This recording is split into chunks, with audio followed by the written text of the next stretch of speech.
तो चलिए आज जरा गहराई में उतरते हैं और फितरत की दो बुनियादी कुव्वतों को समझने की कोशिश करते हैं, बिल्कुल ऐसे ही जैसे हम एक व्हाइट बोर्ड पर सब कुछ ड्रॉ कर समझ रहे हों। अच्छा, तो आज हम क्या क्या देखने वाले हैं? सबसे पहले हम दो बुनियादी कुव्वतों की बात करेंगे। फिर देखेंगे कि इन कुव्वतों को एक जगह से दूसरी जगह कौन पहुंचाता है। उसके बाद हम लेप्टॉन्स नामी पार्टिकल्स के खानदान से मिलेंगे। फिर ये समझेंगे कि एक पार्टिकल की जिंदगी कितनी होती है। और आखिर में एक बहुत ही दिलचस्प चीज पर बात करेंगे, कायनात का टूटा हुआ आईना। तो शुरुआत करते हैं दो कुव्वतों से। एक है जानी पहचानी इलेक्ट्रोमैग्नेटिक फोर्स और दूसरी है उसकी थोड़ी पुरस्रार बहन जिसे हम वीक फोर्स कहते हैं। देखते हैं इन दोनों में आखिर फ़र्क क्या है। यहाँ देखें, फ़र्क बिल्कुल साफ है। एक तरफ है इलेक्ट्रोमैग्नेटिक फोर्स, आप जानते हैं वही कुव्वत जो एटमों को जोड़कर रखती है, बिजली बनाती है और इसकी पहुंच लामहदूद है। दूसरी तरफ है ये अजीब सी वीक फोर्स। इसका काम बस पार्टिकल्स को एक से दूसरे में बदलना है और इसकी रेंज इतनी कम है कि बस ना होने के बराबर। तो सवाल ये उठता है कि आखिर फितरत में इतना बड़ा फर्क क्यों है। अच्छा, तो ये कुव्वतें काम कैसे करती हैं? मतलब पार्टिकल्स एक दूसरे से बात कैसे करते हैं? उसके लिए कुछ खास पैगाम रसां पार्टिकल्स होते हैं जिन्हें फोर्स मैसेंजर्स कहते हैं। आइए उनसे मिलते हैं। इलेक्ट्रोमैग्नेटिक फोर्स का मैसेंजर है रोशनी, यानी फोटॉन। अब क्वांटम थ्योरी हमें रोशनी के बारे में दो बहुत अहम बातें बताती है। ये इक्वेशंस दिखा रही हैं कि रोशनी की एनर्जी और इसका मोमेंटम, मतलब उसकी हरकत, ये दोनों चीज़ें उसकी लहरों से जुड़ी हुई हैं। बस अभी के लिए इतना समझ लें कि इनके बीच एक गहरा रिश्ता है। और यहाँ से कहानी दिलचस्प होती है जब हम क्वांटम थ्योरी की इन इक्वेशंस को आइंस्टाइन की मशहूर थ्योरी ऑफ रिलेटिविटी के साथ मिलाते हैं ना, तो हमें ये ज़बरदस्त इक्वेशन मिलती है। ये इक्वेशन एनर्जी, मोमेंटम और रोशनी की रफ्तार को एक साथ जोड़ देती है और इसी के अंदर एक बहुत बड़ा राज छुपा हुआ है। और वो राज क्या है? वो राज ये है कि इस इक्वेशन के सही होने के लिए ये ज़रूरी है कि रोशनी का पार्टिकल यानी फोटॉन, उसका कोई मास ना हो, ज़ीरो मास, बिल्कुल मासलेस। और यही वजह है कि इलेक्ट्रोमैग्नेटिक फोर्स की रेंज लामहदूद है, क्योंकि जिस चीज़ का मास नहीं, वो हमेशा हमेशा तक सफ़र कर सकती है। अब ज़रा दूसरी तरफ देखें, वीक फोर्स। इसके मैसेंजर्स फोटॉन की तरह हल्के फुल्के नहीं हैं, बल्कि ये तीन बहुत बहुत भारी पार्टिकल्स हैं, W+, W- और Z0 बोसॉन्स। और इनका यही बहुत ज़्यादा मास ही सारी कहानी को बदल देता है। इसी की वजह से ये फोर्स इतनी अजीब है। देखें, फिजिक्स का एक सीधा सा असूल है। ये फॉर्मूला बता रहा है कि किसी भी फोर्स की रेंज उसके मैसेंजर पार्टिकल के मास पर मुनहसर होती है। और रिश्ता उल्टा है, मतलब जितना ज़्यादा मास उतनी ही छोटी रेंज। बहुत सादा सी बात है। तो जब हम Z बोसॉन का भारी मास इस फॉर्मूले में डालते हैं तो जवाब क्या आता है? एक नाकाबिले यकीन हद तक छोटी रेंज। ये इतनी छोटी है कि इसको ऐसे समझें कि अगर एक एटम एक पूरे शहर जितना बड़ा हो तो ये रेंज एक रेत के जर्रे से भी छोटी होगी। इसीलिए इसे वीक यानी कमज़ोर फोर्स कहते हैं। ये सिर्फ तब काम करती है जब पार्टिकल्स बिल्कुल एक दूसरे को छू रहे हों।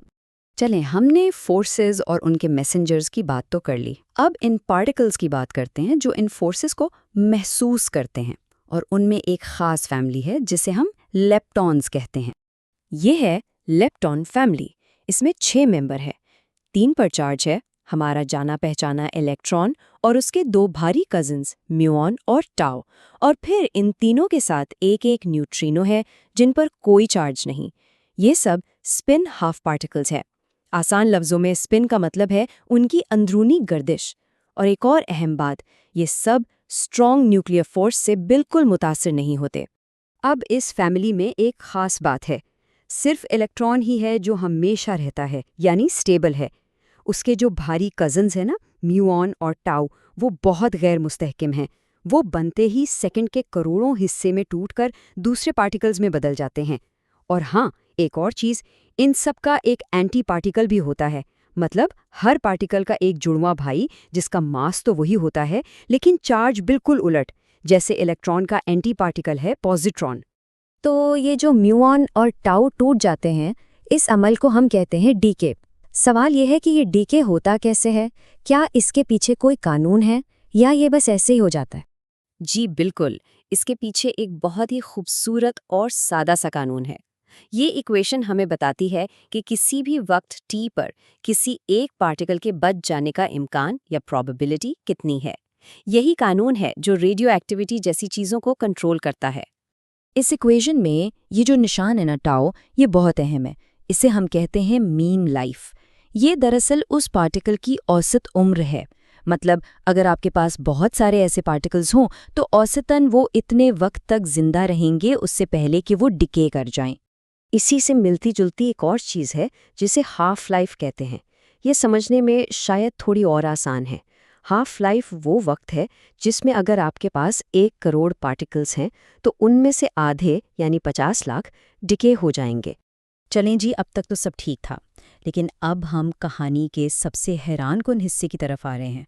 वीक फोर्स के बारे में एक ऐसी दरियाफ्त जिसने साइंस की दुनिया को सच में हिला कर रख दिया था। और इस हैरतअंगेज बात को समझने के लिए हमें खुद से एक बहुत बुनियादी सवाल पूछना पड़ेगा। सवाल ये है कि क्या कायनात दाएं और बाएं में फर्क करती है? मतलब अगर हम दुनिया को एक आईने में देखें तो क्या फिजिक्स के कानून वैसे ही काम करेंगे? अब देखें, कुछ चीज़ें तो आईने में उलट जाती हैं। जैसे अगर आप दाएं हाथ से गेंद फेंकें तो आईने में लगेगा कि बाएं हाथ से फेंकी जा रही है।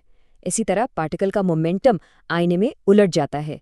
लेकिन कुछ चीज़ें नहीं उलटती, जैसे पार्टिकल की अपनी गर्दिश, जिसे हम स्पिन कहते हैं, वो आईने में भी वैसी ही रहती है। तो अब सुनिए सबसे चौंका देने वाली बात। साइंसदानों को पता चला कि वीक इंटरैक्शन यानी कमज़ोर कुव्वत वो आईने में फ़र्क करती है। वो असली दुनिया और आईने वाली दुनिया में तमीज़ कर सकती है।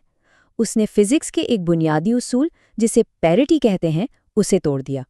ये एक बहुत बड़ा धचका था, क्योंकि सबका यही मानना था कि फितरत दाएं और बाएं में कोई भेदभाव नहीं करती। इसका मतलब क्या हुआ?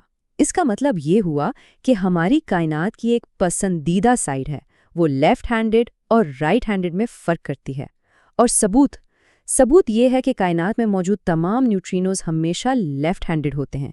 मतलब उनका स्पिन हमेशा उनकी हरकत की सिमत के उलट होता है, और उनके जो एंटी पार्टिकल्स हैं वो हमेशा राइट हैंडेड होते हैं। ये वीक फोर्स की एक ऐसी अजीबोगरीब खासियत है जो किसी और फोर्स में नहीं पाई जाती। तो ये सारी कहानी हमें एक बहुत बड़े और गहरे सवाल पर लाकर खड़ा कर देती है। अगर फितरत की 4 बुनियादी कुव्वतों में से एक ऐसे बुनियादी उसूल को तोड़ सकती है जिसे हम सब अटल समझते थे, तो फिर कायनात के और कौन-कौन से उसूल हैं जो शायद इतने पक्के ना हों जितना हम उन्हें मानते हैं? ये सोचने की बात है ना?